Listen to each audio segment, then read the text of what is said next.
আল্লাযীনা ইযা আসাবাতহুম মুসিবা, যারা কোনো বিপদে আক্রান্ত হওয়ার পর বলে ইন্না লিল্লাহি, ক্বালু ইন্না লিল্লাহি ওয়া ইন্না ইলাইহি রাজিউন। বিপদে পড়ার পর তারা বলে ইন্না লিল্লাহি ওয়া ইন্না ইলাইহি রাজিউন। যেই কোনো বিপদে এই দোয়াটা পড়লে কি লাভ? উলাইকা আলাইহিম সালাওয়াতুম মির রাব্বিহিম ওয়া রাহমা।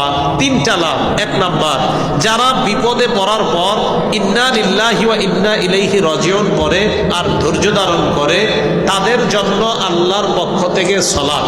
এই সালাতের তিন অর্থ। এক নাম্বার তৌফিকুত তাআ, আগামী দিনে আল্লাহর ইবাদত করার তৌফিক আল্লাহ আপনাকে দান করবেন। দুই নাম্বার ওয়াল ইসমাতু আনিল মাসিয়া, আল্লাহ আগামীতে গুনাহ থেকে আপনাকে হেফাজত করবেন। তিন নাম্বার, আল্লাহ পাক রব্বুল আলামিন মাগফিরাতুজ যুনুবি জামিআ, আপনার জিন্দেগীর সব